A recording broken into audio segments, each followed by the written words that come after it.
गोष्टी वाटतात पण प्रत्यक्षात जेव्हा कल्पना करतो की पुढच्या पिढीच शिकायला मिळणार नाही. When we imagine that the next generation from the rural areas aren't being, they won't be able to access art in any sort of, then where are we going to, like, is it the only urban community who is going to be artists and the creative people? That's a major question. And what about the indigenous and vernacular understandings of aesthetics?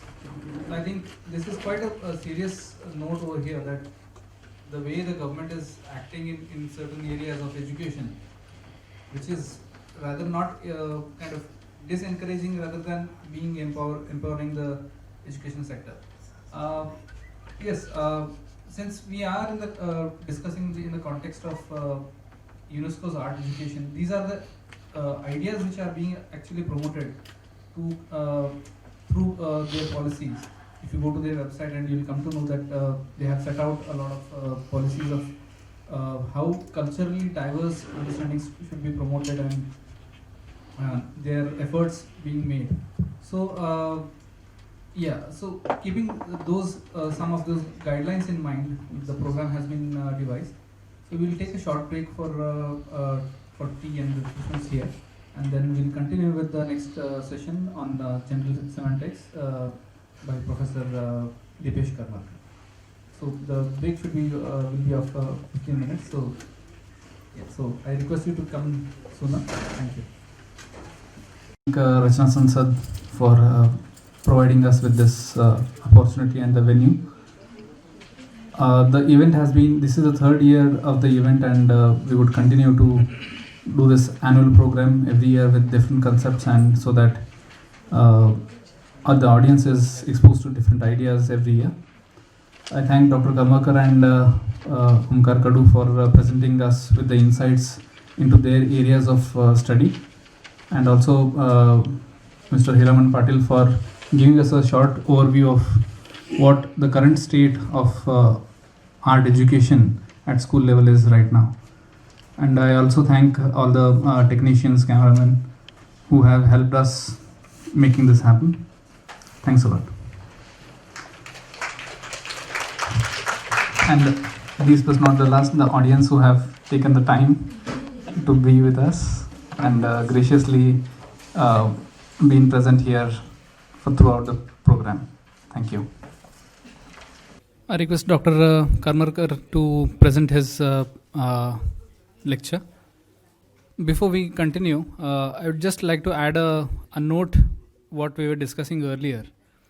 The idea of looking at what's happening at the ground level. Last year also we had Imarti sir speaking about out of his experience. Imarti sir traveled throughout almost all the art colleges in Maharashtra, later and eventually even in Rajasthan and other places. So when we are looking at art education, primarily what we are kind of concerned with urban art education, and kind of we are also discounting the sensibilities which are present in the inherently present in the vernacular mediums. So hence, considering not only about speaking about ideas and great theories of art and practice, but we also need to address these issues, and rather at least be aware of it while enacting on different issues. So now the next topic would really make us rethink and revise our positions when we are thinking of the idea of meaning making and how we present ourselves in the society and what we really are. Because art, in most cases, it is some sort of like Herbert Reed says, it is nothing more than bread and butter. So are we giving it more undue importance, or is it less valued? Quite a complex situation we always debate with. And again, being in an urban scenario, we are hardly touched with many other issues which otherwise people face. Like even if we just to go to a smaller town, not necessarily a rural place, these are the queries which we are constantly facing. So I invite Dr. Karmarkar to present his lecture, and there will be a question and answer session of that. And after that, there will be a small feedback session. A short survey will be conducted, and we'll conclude after that. Thank you. At the outset, first of all, I thank Mr. Nikhil Purohit and Mr. Mahendra Damle for giving me this opportunity, because many of you may be feeling that why general semantics in an art related program. But as just now Nikhil said that as art has a lot to do with how we experience the things and what kind of meanings that we generate, I think from that particular point of view, general semantics is extremely relevant. Before we start, I want you to go in a small minute silence and try to ask these questions to yourself so that I can begin. Last 2 points are note. The first point you will understand by the end of this presentation. That presentation is my abstraction and therefore it is incomplete. I don't claim any expertise on general semantics. I'm absolutely learning it, and whatever I'm presenting is what I have understood of general semantics. Another very important confusion right in the beginning, I want to clear that semantics and general semantics are different things. Though semantics is very much tangibly related, is a part of general semantics, but semantics is not general semantics. So they are two completely different things. So with that understanding, let us begin. Now the whole idea of general semantics was put forward by Alfred Korzybski. It's called as the father of general semantics. And you can see that as we proceed that the entire the system of general semantics talk about how we think. It raises the question about ourselves, our own thinking, and it tries to guide us for how sensible thinking is possible and how that sensible thinking will make it easier for us to really act as human beings. So the title of the presentation is Introducing General Semantics. So I am only introducing this general semantics to you. In my college where I conduct an entire certificate course on general semantics, it's a 60-hour course, out of which about 30 hours are only for the theory of general semantics and 30 hours for applied general semantics. So that 30-hour theory part I am bringing into 1 hour kind of a nutshell. So I am trying to give an outline, and as I am compressing the time, it's very much going to be a bit heavier, and therefore I request you to give fuller attention to it. Albert, let me give a brief, because it's always said that to understand art it is necessary to know the artist. To understand a play it is necessary to know the playwright. So same, a very brief about Alfred Korzybski. Alfred Korzybski was a Polish man. That is, he was Polish by origin, and he was born in Poland, which was at that time in 1879, which was under Russia at that time, and he belonged to a family of a nobleman.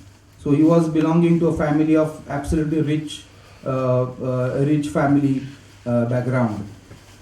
Now, since his childhood, Korzybski used to have a prolonged period of silence, which their parents' accounts tell us. Now, therefore, since childhood, this man was quite different than others, and he was always in a mood of contemplation, being in silence, thinking about himself, or thinking within himself. Now, this Alfred Korzybski by training was a chemical engineer, and he joined in about 1914. He joined Russian army to be a part of the First World War. Now, when he took part in the First World War, and as his biography tells that he suffered tremendous pain, many wounds when he was a part of the war. At the same time, he observed destruction, chaos, and conflict all around him, and which led to question in his mind that how could this have been done? Why this war, and why this chaos and destruction and violence? And he started pondering on this particular question, started to finding out answer in his own way, or by being silent, of what is the reason behind all this destruction. By the end of World War, he was transferred to United States as a war lecturer, where he started giving lectures on war and the ideas which he was thinking about. And in New York, in another photograph you can see, it's a Woolworth building, the then highest building in New York. And he went on the terrace of this building and just saw the panorama of New York. And he saw that so many achievements, so many good things which human beings have done, so many buildings and infrastructure and roads and vehicles, so much of prosperity. He again came across the same question, that how could this have been done? So he realized that human beings are capable of doing two completely opposite things. On one side, absolute destruction. On one side, there is very much creative construction. Now, how this is possible? How a human being can do these completely two opposite things at the same time?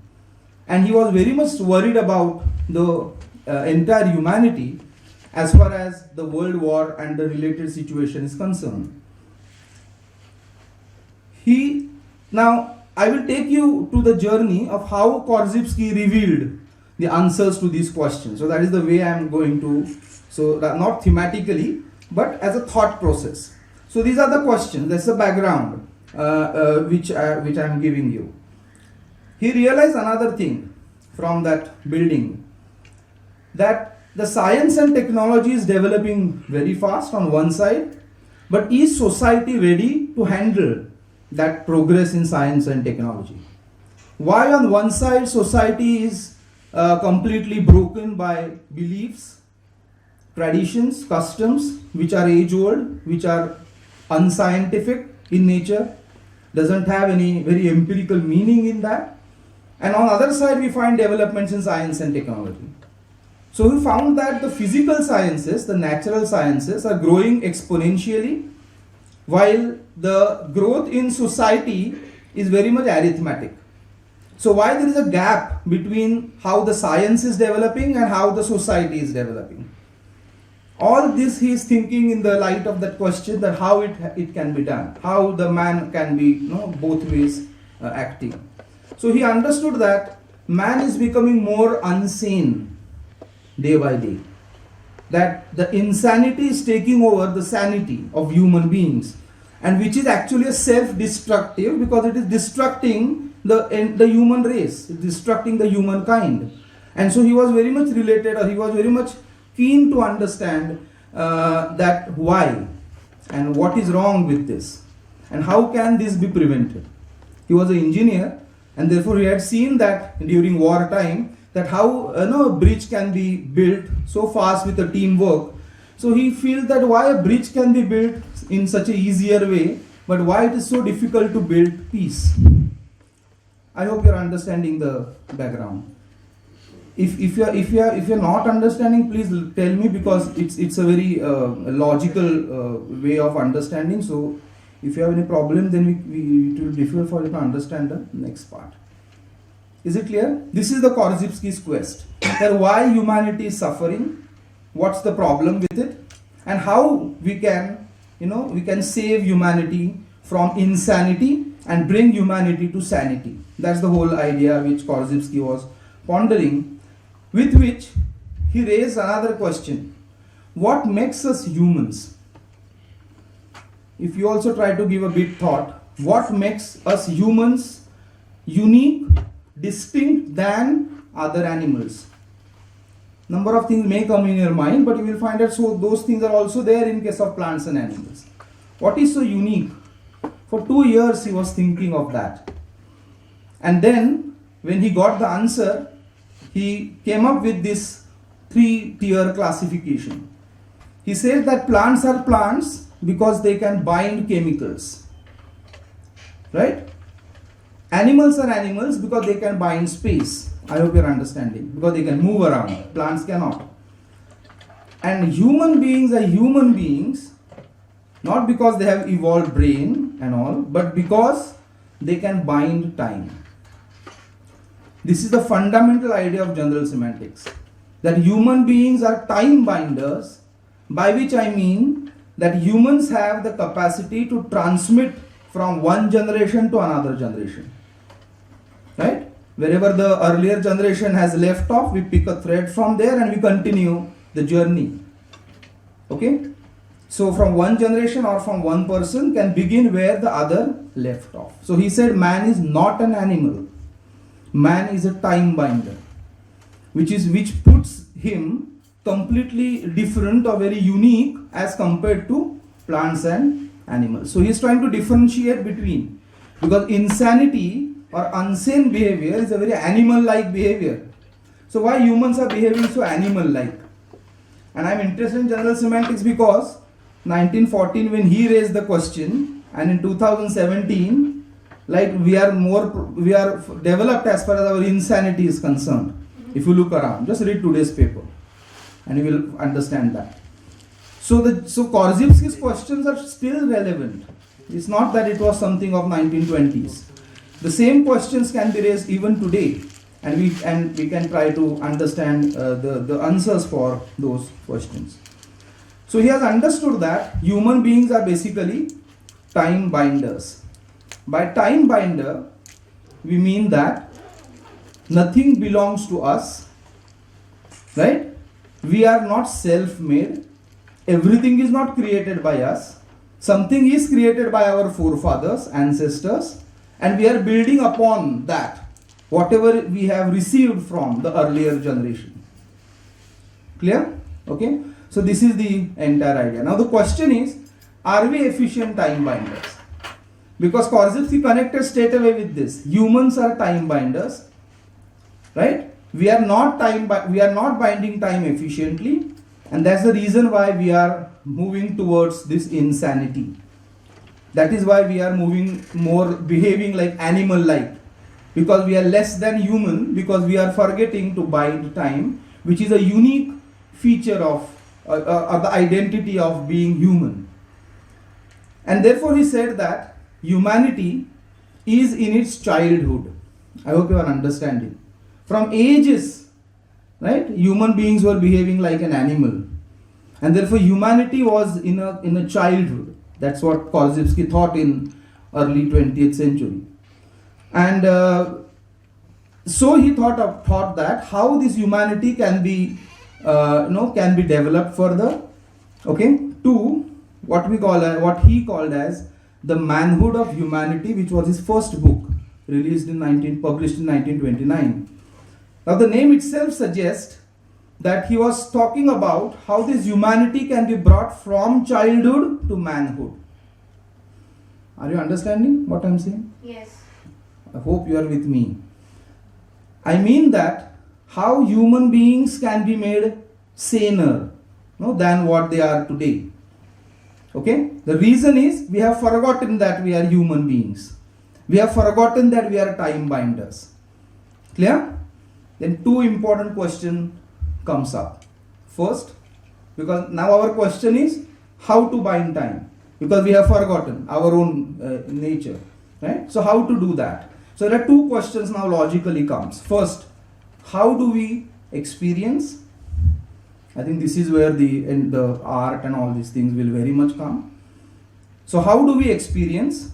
That then becomes information, knowledge, etc., which then we transmit, right? What I experience, I transmit it to you. Whatever I have experienced as general semantics, now I am transmitting it to you. Correct? So the question is how I understood general semantics. That is important for you to know, to understand what I am delivering, right? So how do we experience, number one, and number two, how do we transmit that experience? Clear? So you are standing on a road and you saw an accident. So how do you experience that accident as a viewer? And when after 2 hours, when you go home, how you describe, narrate that accident to your family member or a friend, so that you are transmitting it. Something has happened in time A, and in time B, you are giving that narration to someone. Understanding? These two things, according to Korzybski, are extremely important to understand, to know what time binding is and how efficient time binding is possible. And therefore, in Science and Sanity, which is known as the Bible for general semantist people, which was published in 1933, where he actually talks about an entire full-fledged system of general semantics, where he wrote that we are interested in humanity to know how we know, even than what we know. Today we are in the age where we are interested what we know, right? How much people know, that's become more important. The question is how we know that, how we experience that, how we transmit that. That is extremely important for Korzybski. In 1938, he founded Institute of General Semantics, which is still living organization. I will talk a bit about it at the end of my presentation. This much is clear. Now I am entering into the fundamentals of general semantics. Now to understand, now we are addressing the first question. How do we experience? That is our first question, which we are trying to understand. Now while understanding that, Korzybski said that we are actually a part of the process world.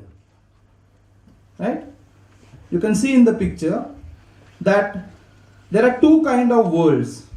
One is the world out there, world which is outside of me, and world which is inside of me. So there is world out there and there is world in here. That is world inside me. Okay?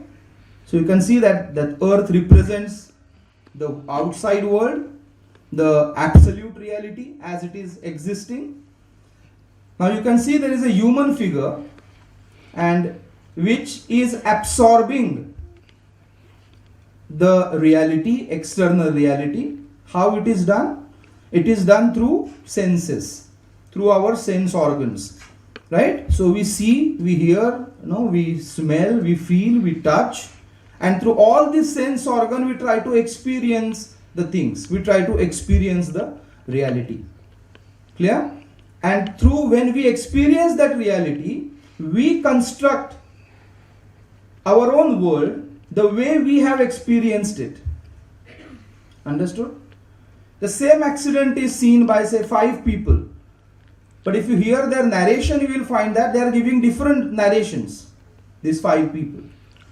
The reality is same, but they have absorbed it, experienced it differently. Right? Which leads to creation of 2 worlds. World out there and world here in my brain. Right? Which is creating meaning out of it. No, meaning out of what my sense organs are sensing. Clear?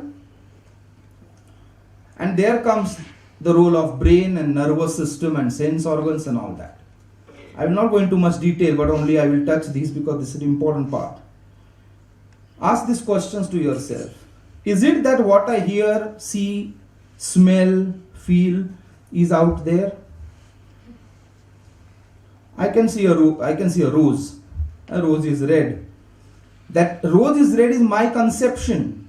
Is it really that the rose is red? That's the question in the first point. Is it that whatever I see is actually out there? Then we understand that it's not so. Is the light that goes on that flower comes back to my retina, and then my retina creates a picture and I understand that it is red. There may be a person who is color blind. For him that flower may be green, may not be red. So the rose is red becomes my reality, which is different from the reality of some other person because he is experiencing it completely different. So in reality the rose is red is the reality for me, but it's not the reality which is actually out there. Understand? Yes? Difficult. Yes. Okay? Do I hear, see, smell, feel all that is out there? Right? We all have come from this gate to this auditorium. Right? You have seen while coming around. Have you seen everything? Right? Have you seen a broom which was kept just in the corner? You might not have seen. So whenever we see, it's not that we see and absorb everything. Right? Whenever we hear, we don't hear everything. You might have experienced that sometimes certain sounds we hear, but the other person said that he is not hearing that sound. You feel that you are hearing that particular sound. Right? This tells us that the capacity of our sense organs are absolutely limited, and how limited they are vary from person to person. What I can see is not necessary that you will see the same thing. What I can hear, it's not necessary that you will hear in the same intensity. Getting my point? So Korzybski realized that the way our brain, nervous system and sense organ function, he has went much in detail on understanding brain and all. Okay? And he realized that our human senses are limited. So the question, how do we experience? Okay? We progress one step ahead by understanding that whatever we experience is limited. Whatever we experience is only the experience for me. The same experience is not for the other person. Right? Because the way the brain functions is such that brain cannot experience what we call sub-microscopic events. Right? This is a bottle. You can see that this bottle is stationary. It's static. Right? But at sub-microscopic level, there are so many things which are happening. Right? There are atoms and nuclei which is moving. Okay? So this bottle is actually very dynamic. It's not at all static. But we cannot see that. Right? And therefore we feel that the bottle is very stationary.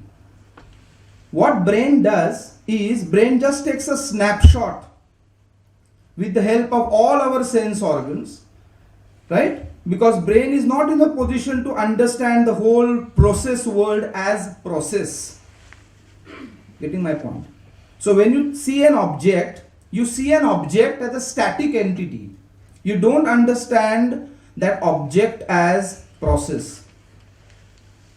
Right? Though the object is made up of processes, so many going inside. Clear? Okay? Now this is a famous picture, and you know that we have right brain and left brain, and they do completely different functions and all that. But understand that this particular part, which we call the cerebral cortex, which has got these two hemispheres, right and left, and as you know that there are two completely separate hemispheres, and there are one very important organ just in the center, which you can see, called as thalamus. Can you see that? In the mid part of the brain. Now this thalamus is the organ which receives signals from all our sense organs. Clear? And those signals received are transmitted to the cortex, which is the largest part of the brain. Okay? And in the cortex, you find that all that signals that we receive are processed, and the entire work of giving meaning is done there. Depending upon, then we say ki kiska right part stronger hai, kiska left part stronger, and all that. But the entire concept of consciousness, language, creativity, aesthetic, all which is processed there in the cortex, the signal goes from thalamus. The research has shown that there is a time lag. There is a time lag between when I see the thing, okay, when the signal pass on to the thalamus, when thalamus sends that signal to the cortex, and the cortex generate the meaning out of it. Understanding what I'm saying? There is a time that takes to complete this process. Okay? Now this time actually leads to what we call as the thalamocortical disintegration. Okay, because we are habitual, my questions in my first slide, we are habitual to jump to conclusions. We just see a person from outside and we create an opinion about that person without knowing what that person is. But just out from the outer, how the person looks, we create an opinion. Now this kind of jumping on conclusion is, you are not giving time for your brain to actually process the signals. In Marathi we have a proverb, की कुठल्याही वेळा 10 आकडे मोजा. Count 10 numbers, before you say or before you react. That's what Korzybski is talking about. That counting 10 numbers is because the brain that takes the time to process, so that this right and left, with the two different hemispheres, need to coordinate with each other and integrate the information and create a more holistic meaning. Now for this kind of an integration, we require this what we call as the delayed reaction. Okay, right? I'm not going to further detail, but this tells us that human senses are limited. Okay, brain has a limited capacity to process the things, right? We don't see everything, we don't experience everything which is out there.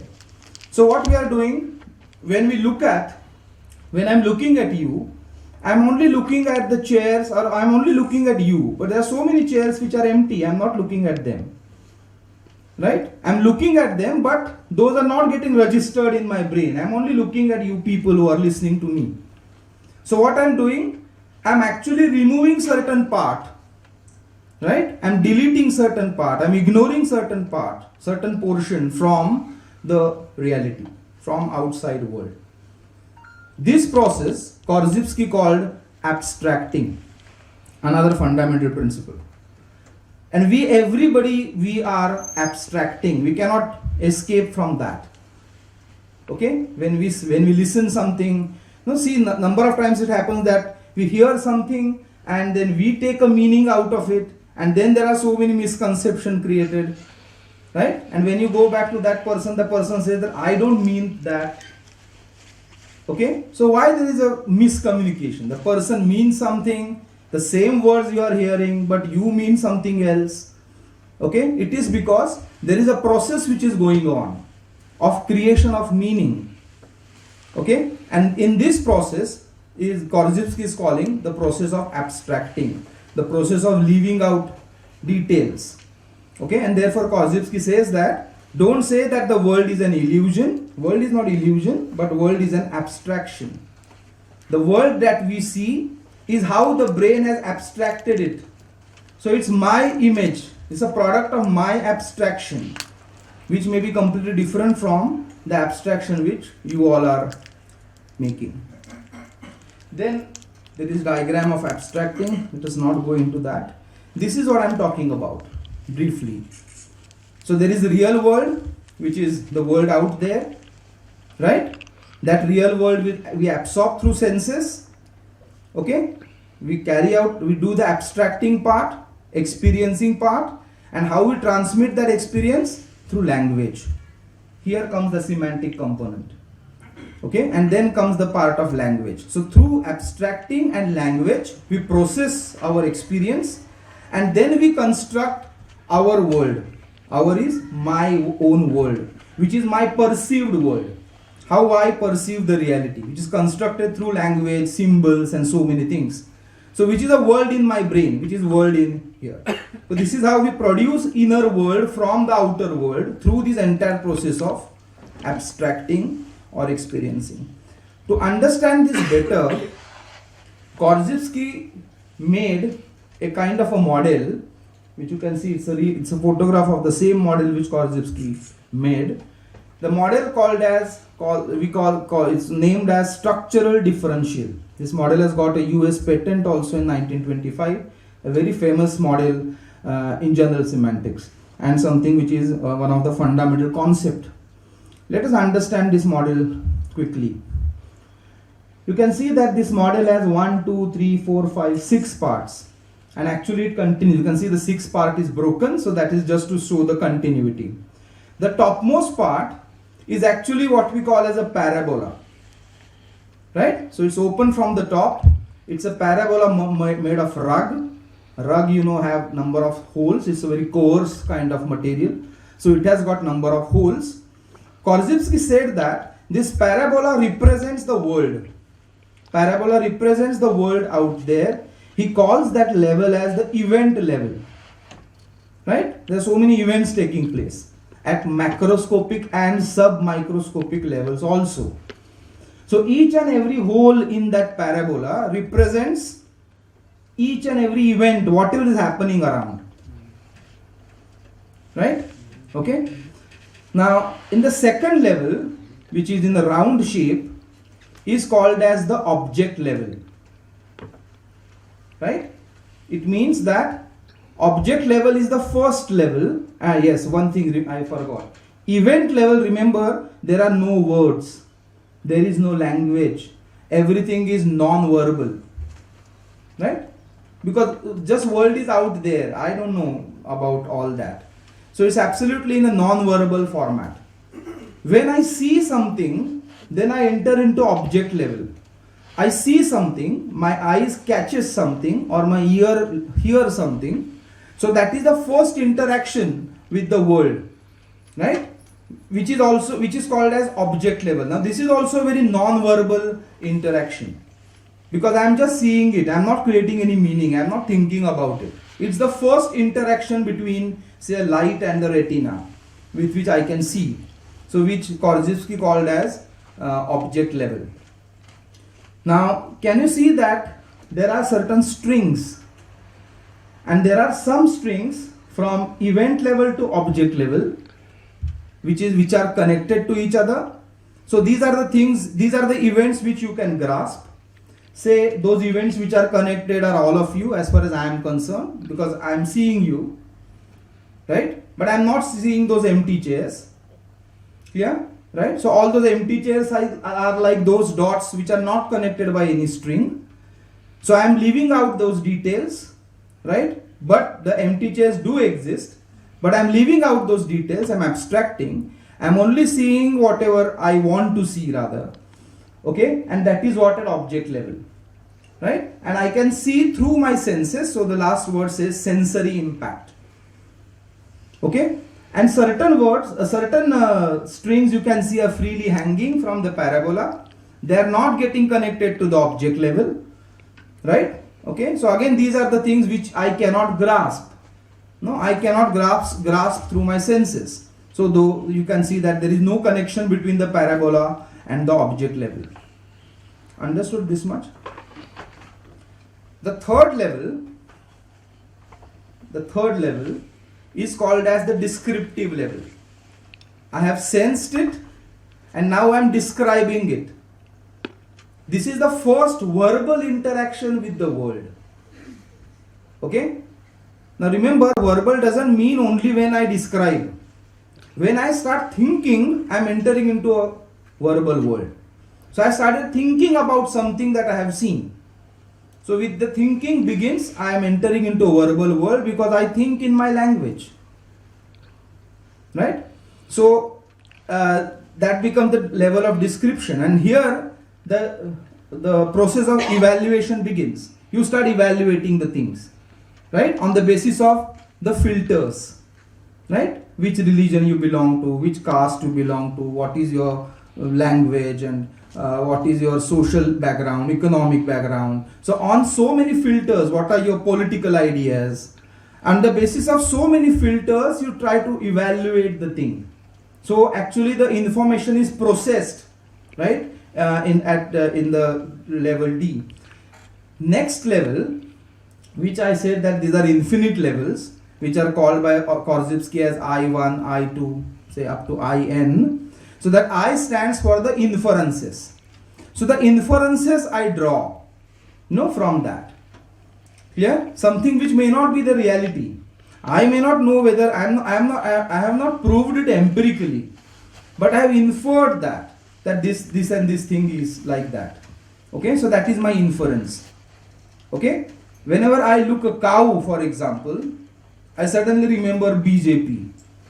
Now in reality, the cow has nothing to do with BJP. It's an animal. Okay, but that is the way a person infers. Okay, And a person of CPI may look at cow differently. The person with BJP may look at cow differently. These are all inferences that we built, which are not there in real world. These are constructed by us as per the way those things are processed in our brain. Okay? And the number of cards, I1, I2, I3, shows that the same thing is abstracted at different levels. You can see the arrow which shows that increasing abstraction levels. Right? More the number of labels, higher is the abstraction. Understanding? Okay?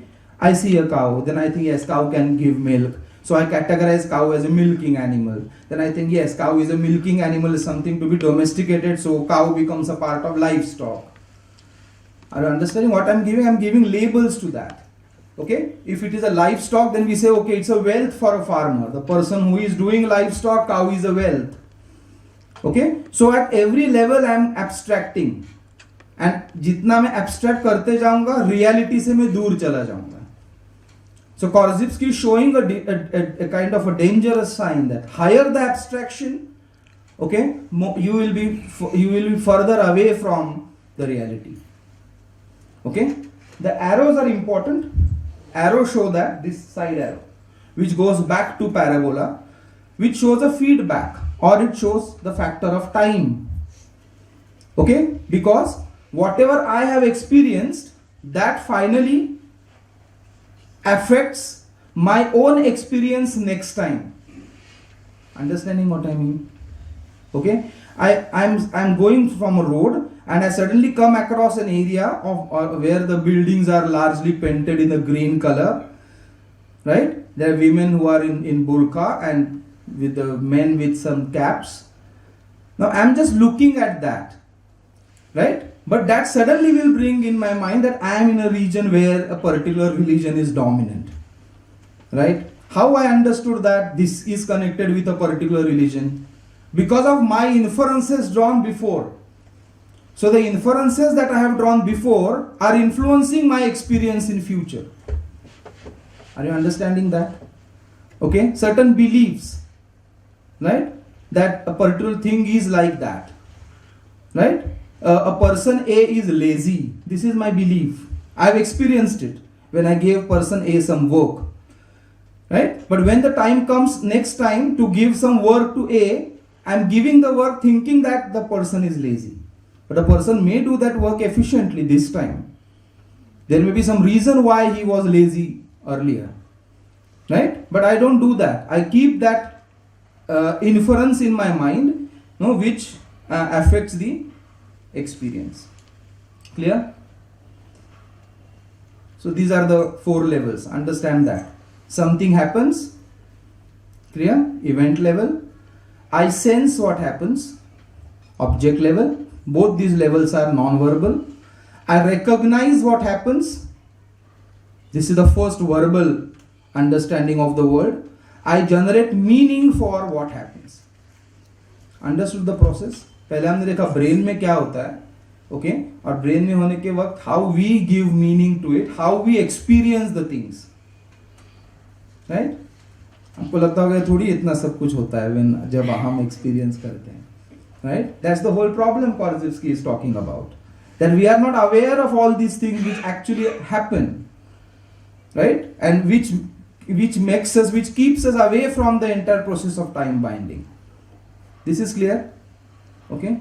I hope next slide is clear also. This is very important. Something happens is not what I have sensed. Understood?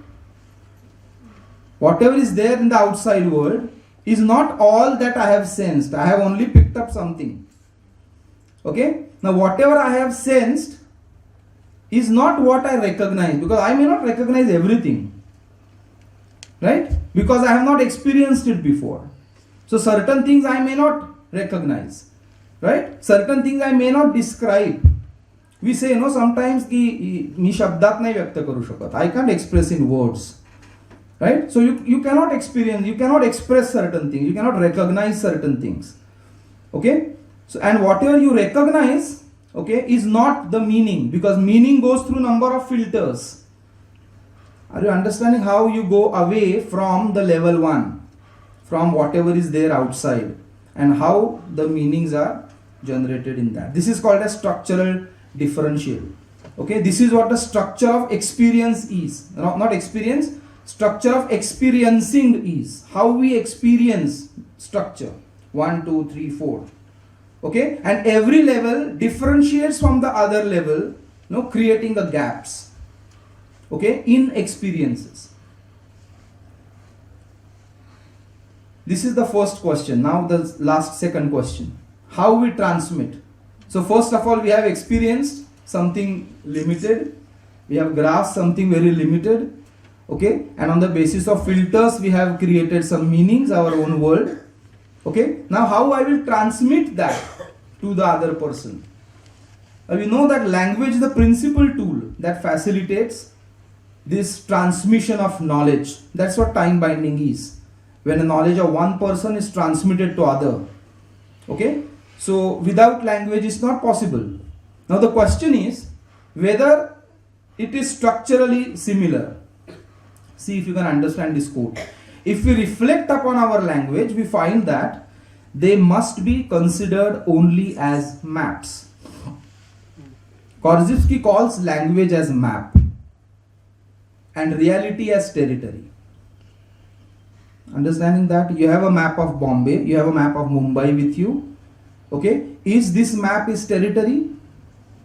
No, it's a map. It's a map which is at reduced scale. Right? It's a representation of the ground, but it is not the ground. Understand? This is the concept which Korzybski is talking about here. Okay? It happens sometimes कि आप Google का map follow करते करते जाते हो, you can see that there is a left turn. When you actually go there, you find there is no left turn. Right? Okay? It means that the structure of the reality and structure of the map are different. Correct? And therefore you are misled, you are misguided, right? You may not go where you want to go because the map which you are following is structurally different than, okay, the actual territory. Is this clear? Apply same thing to language and reality. Okay, what reality कैसा मैंने बोला आपको कि it's a process world. Clear? It's a process world which we cannot grasp everything. So is it that your language also can grasp everything and describe everything as it is? If you are seeing a flower, can you describe the flower as it is to your friend so that the friend will have the same aesthetic experience of this person? Understanding what I am saying? Okay, it is because your language cannot express that, exactly that what you see. Exactly that what you experience at non-verbal level. Understand that? Now that creates a gap in transmission. Okay, that creates a problem to which I have called it as the problem of language. Korzybski studied the language and understood that most of our languages are based on the Aristotelian logic. Okay, our all Indo-European languages, for example. And those are based on Aristotelian logic. Okay, जिसके 3 basic rule I have taken. See whether you understand that. Law of identity. A is A. First Aristotelian logic. Truth is a truth. That's an example. Okay, what we do, we are identifying something. Okay, Mr. A is criminal. What are we doing? We are identifying Mr. A with criminal. Right? Mr. A is Hindu. Mr. B is Muslim. We are identifying it. So the word is, the verb is, Korzybski said, is a highly problematic verb.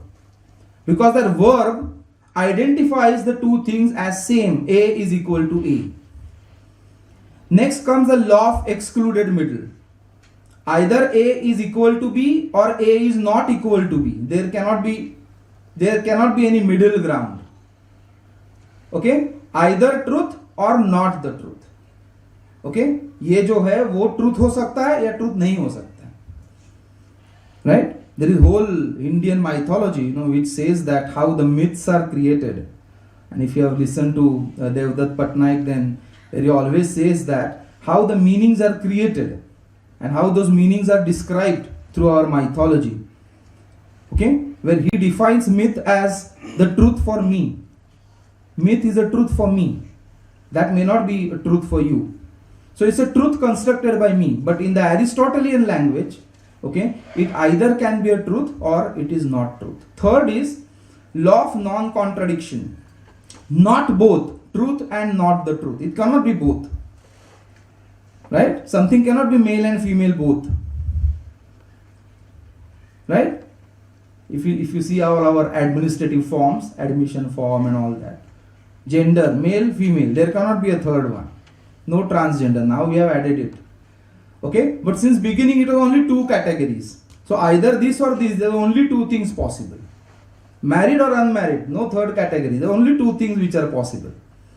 Right? So that is a very Aristotelian logic of understanding. That there is no contradiction at all. Either this or this, and it cannot be both.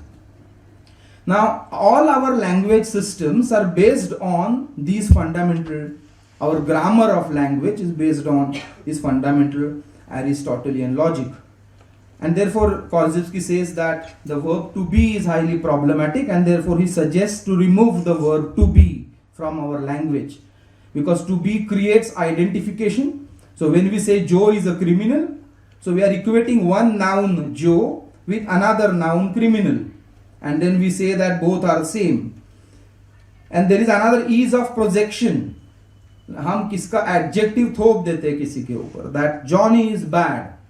Okay, so adjective है which we are like superimposing on that person, right? That he is bad forever. The person is bad forever, right? He cannot change. He is lazy means he is lazy forever. Okay, so the entire problem is related to ease. Another problem जिसमें मैं नहीं जा रहा हूँ, that is subject and predicate relationship. Okay, can you separate heart from heartbeats? Right? Heart is a doer, heartbeats is a function. We can't separate the two. But in language, when you express that, okay, you say that the heart is beating. As if heart is different and the beating is different. So he said that a subject-predicate relationship also brings a very asymmetrical understanding of our world, where we try to separate, differentiate the doer from what he does. I hope you understand. It's pretty heavy, you know that. Okay? First, our experiences are limited. The way we transmit also has a problem. Now understand हम कैसा experience कर रहे हैं, कैसे meanings हम generate कर रहे हैं. Okay, I'm also skipping this. These are some funny examples. You can see that the below one. Press any key to start. Girl is searching where is the key called any. There is no key on the keyboard called any. Our language is absolutely confusing. Okay?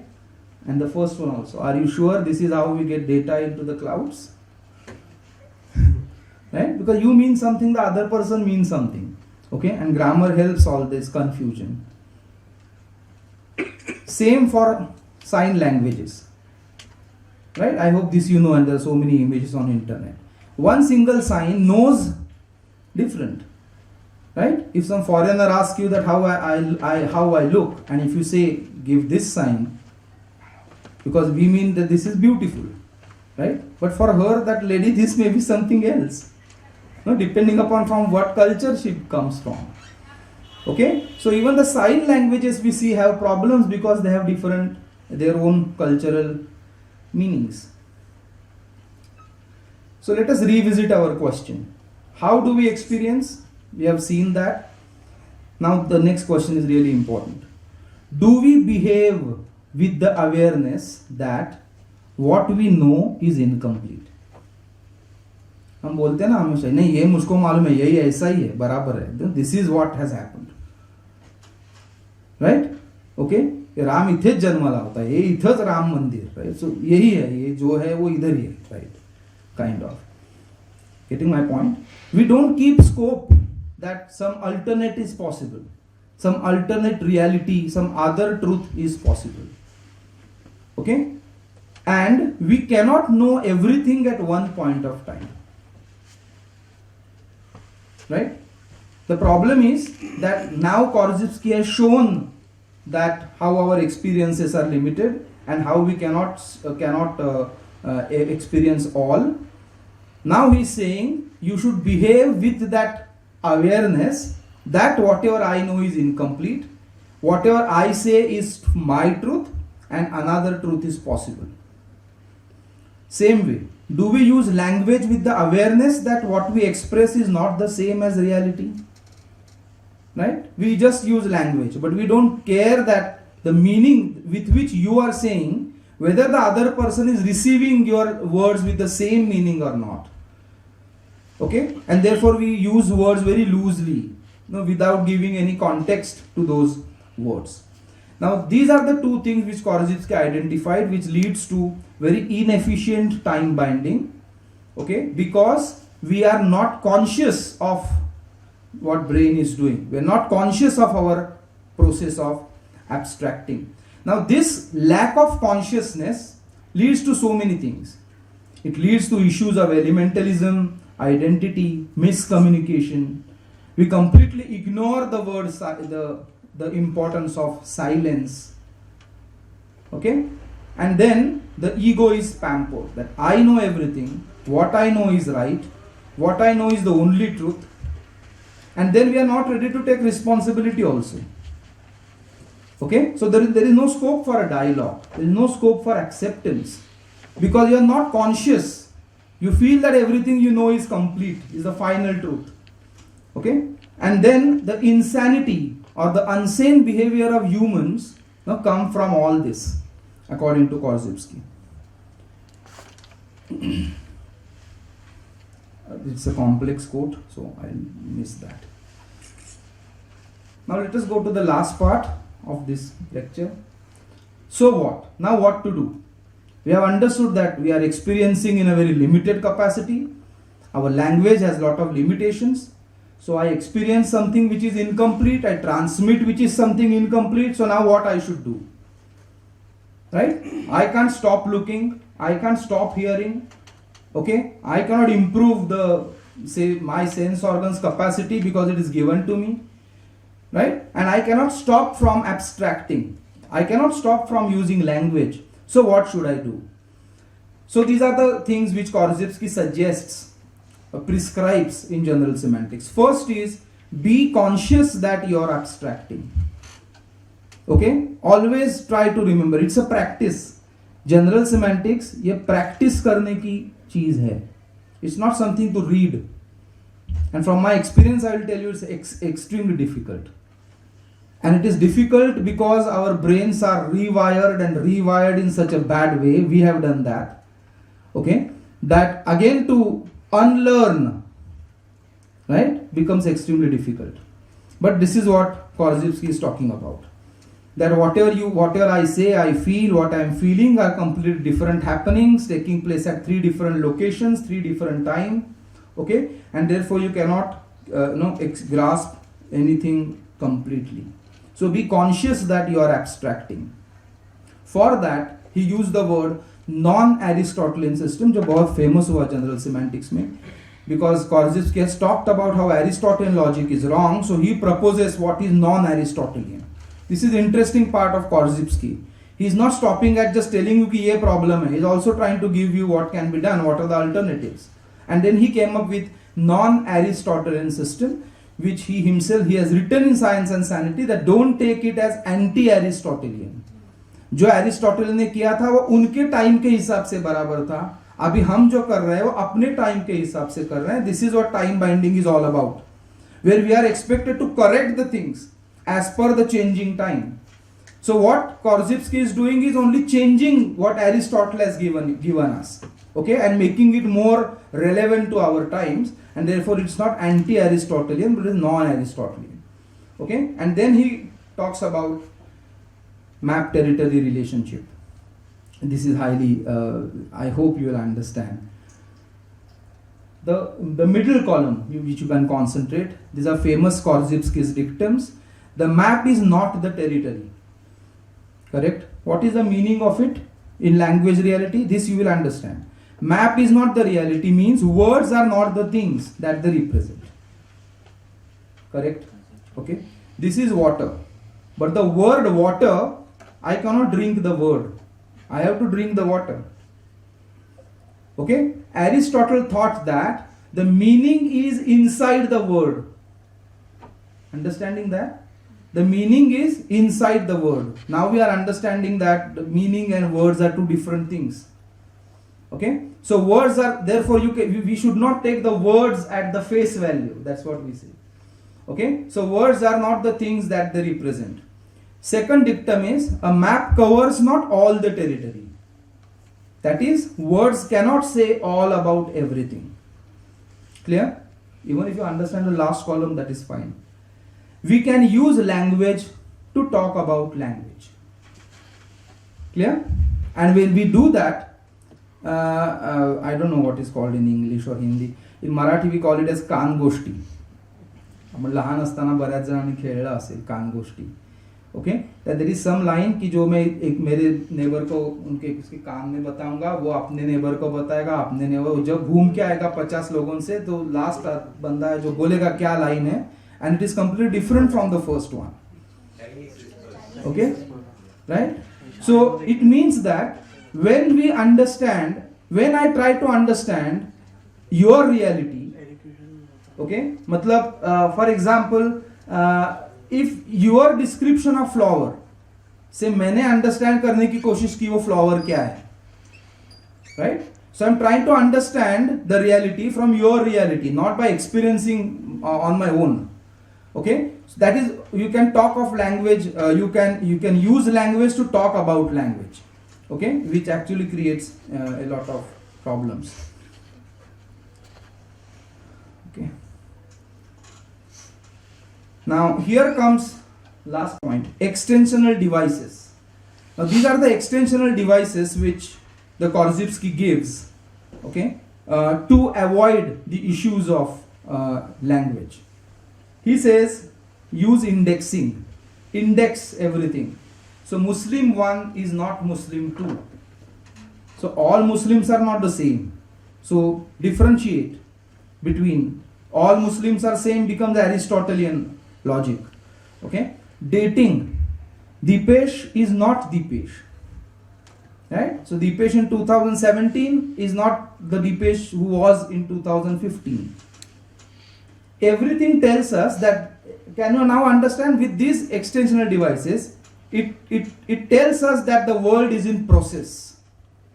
Right? The person has changed from 2015 to 2017. Okay, it's a process world. Use hyphens.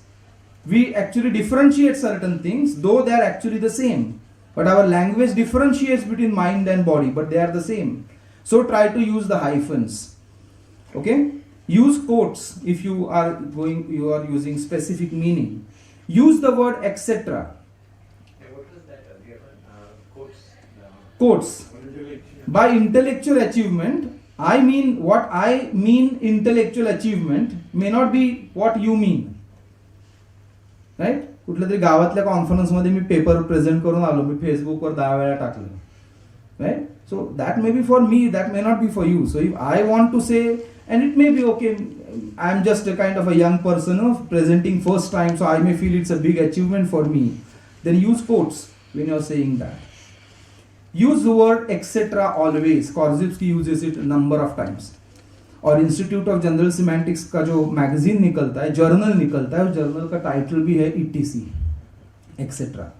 When you say etc., okay, it means that there is so much still to say.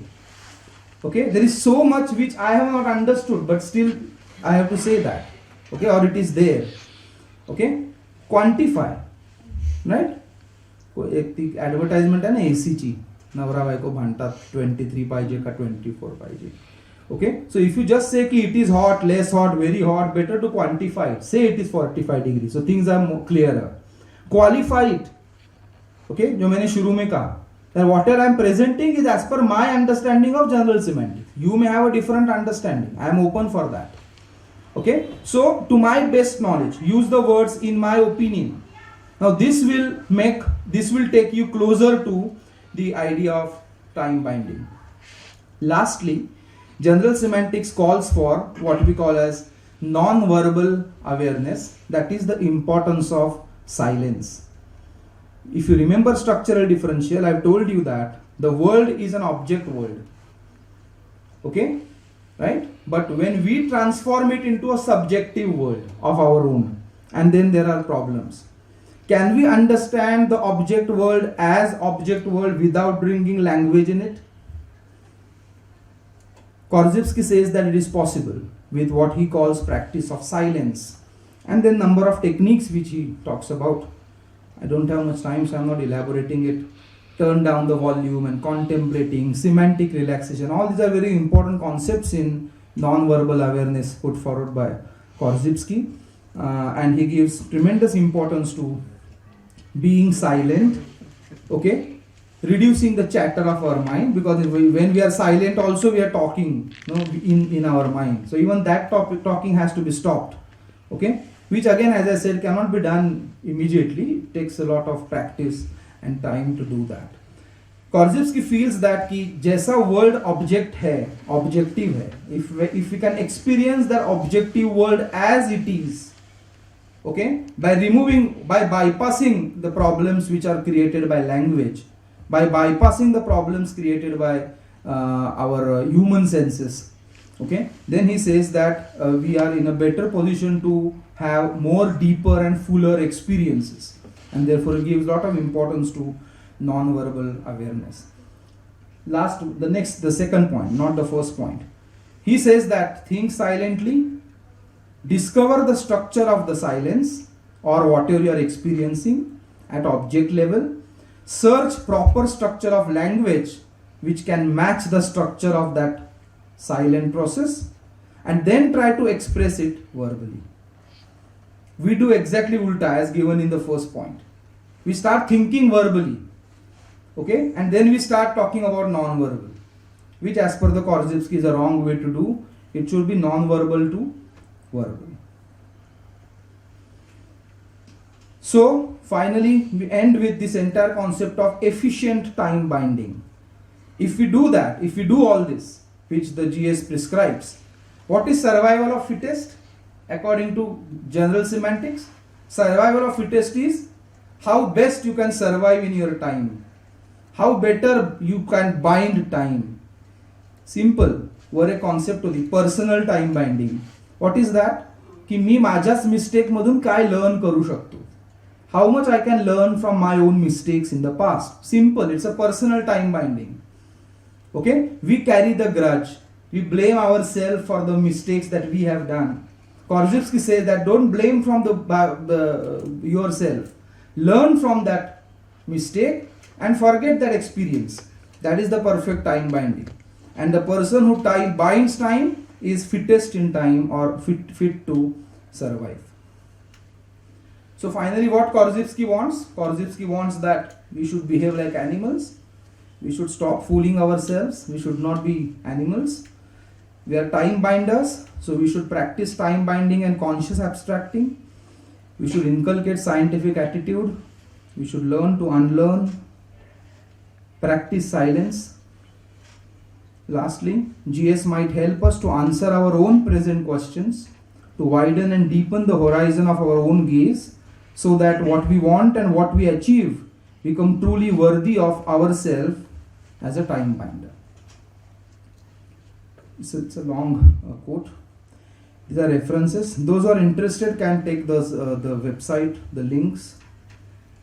If you want to explore more on general semantics, generalsemantics.org. It's a web link of the Institute of General Semantics, where there is a lot of study material and number of things for download and all that is available, but you can learn from that.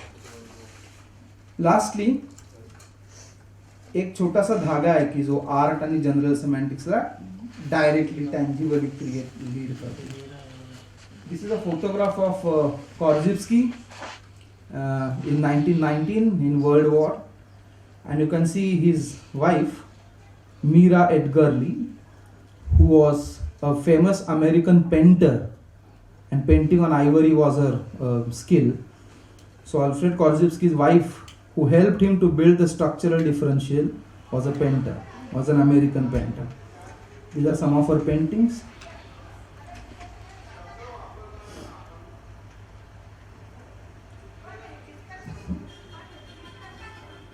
These are on ivory.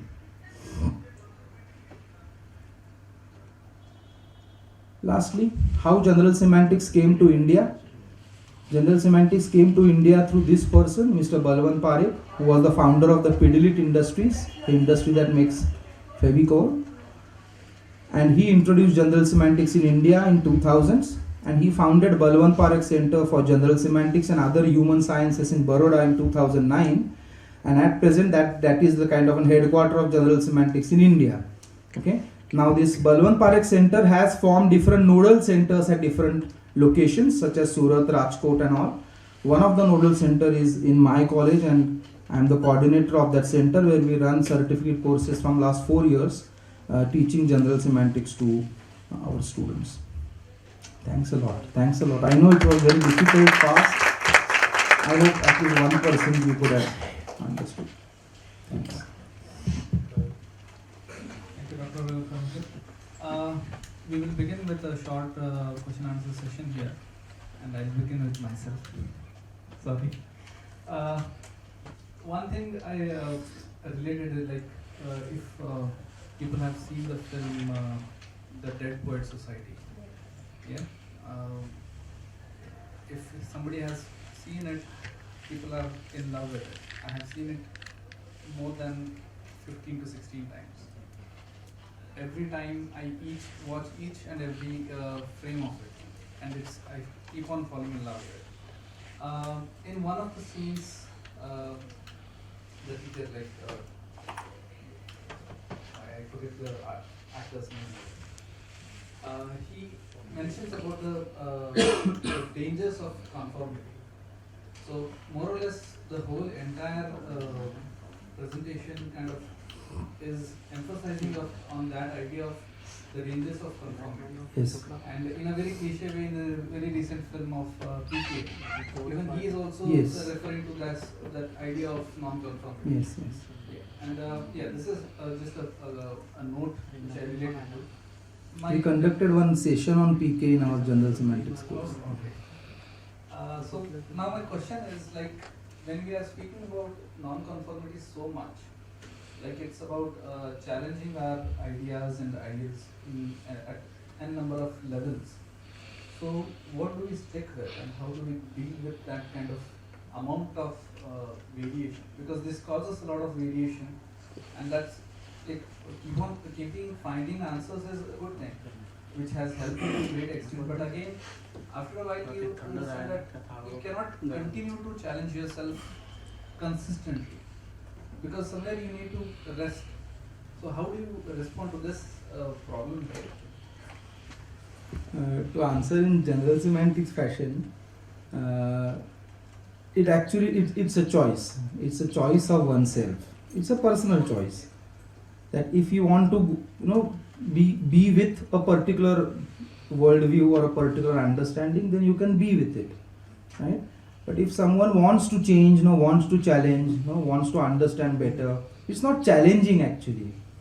It's more like it's more like knowing more about ourselves, knowing about how we think and how we experience. Because I think talking of our existence in this world and all, and who are we and all these are very eternal questions that every generation has raised the query. General semantics will only tell you that the choice is yours. You test all these different worldviews or different ways of understanding yourself. Whatever you feel that it is right, empirically, okay, then you can stick to that. It's a personal choice. Any question from the audience? Just as he was reminded of Dead Poet Society, I was reminded of a Japanese film called Rashomon. Please hold it. Rashomon. Have you seen it? No. You must screen it as part of your GS, because it is one incident which is interpreted completely differently by 5 different people who are involved, and each one of them is involved in the incident. So conveniently they keep whether you don't know that it is really or some subconscious process. I found I would like you to enlighten me on this.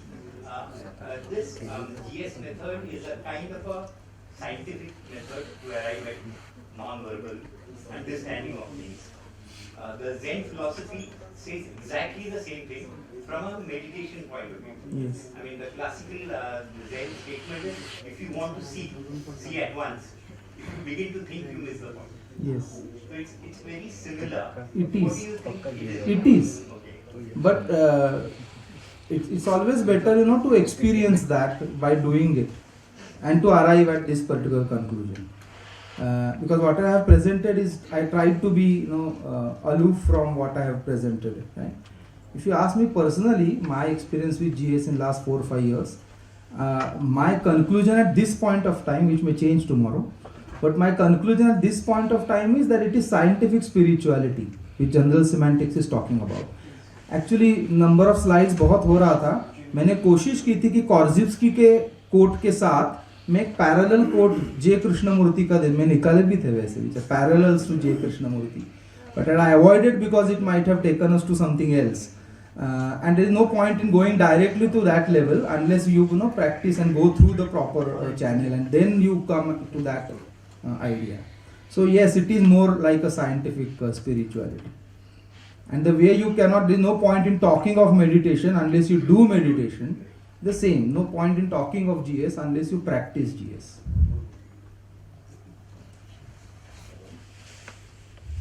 It might be a very stupid question. तर असं स्लाइड्सवर घातल्यावर ते खूप detailed आणि looked very difficult, but personally I felt it was a very simple idea which we complicate. I don't know why, but how do we teach this complicated idea to kids? Why do they have to become There is a whole pedagogy of general semantics, teaching it. For the way we also teach in our certificate course, with certain exercises, certain games and all that.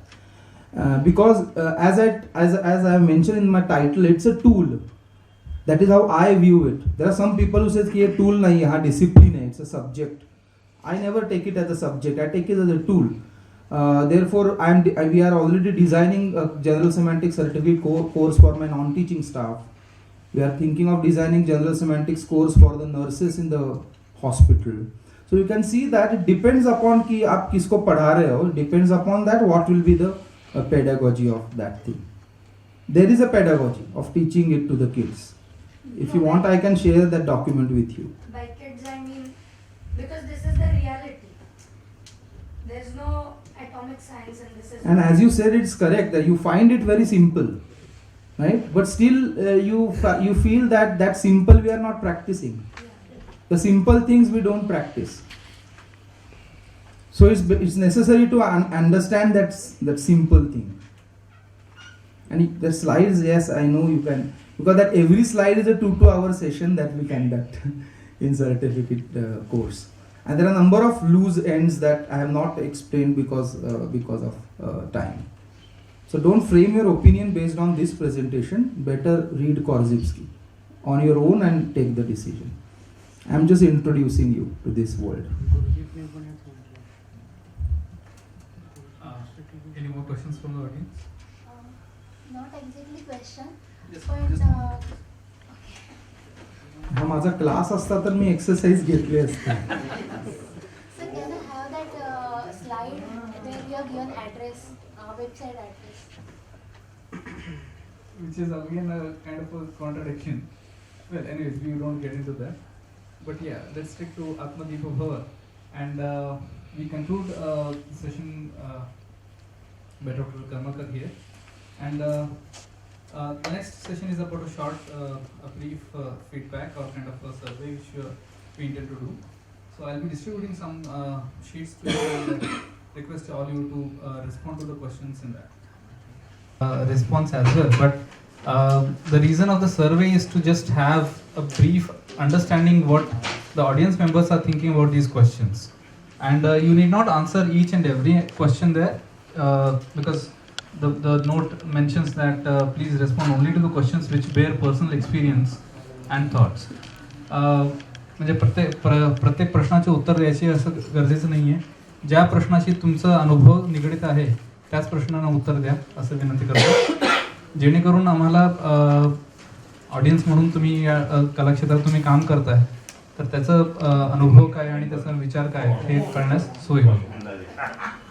I request everybody to fill in the first top part where name and the contact details are there. Pardon? You didn't get it? Good night. Oh, I'm sorry.